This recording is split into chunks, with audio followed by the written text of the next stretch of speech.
Diqqat, ajoyib xushxabar! O'qituvchilar oyligiga 15% gacha ustama qo'shildi.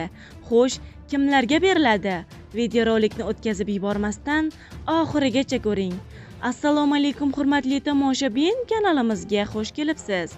Agar kanalda yangi bo'lsangiz obuna bo'lishni, videorolikimizga esa like tugmachasini bosib qo'yishni unutmang. Alloh barchangizdan rozi bo'lsin. Diqqat!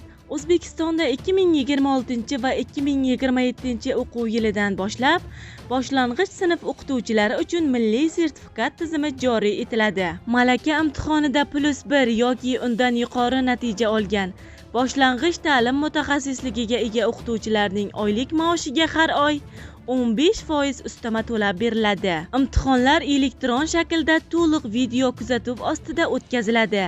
Ro'yxatdan o'tish esa my.gov.uz portali orqali amalga oshiriladi. Xo'sh, sizningcha ushbu ustama o'qituvchilarning o'z ustida ishlashi va malakasini oshirishiga rag'bat bo'la oladimi?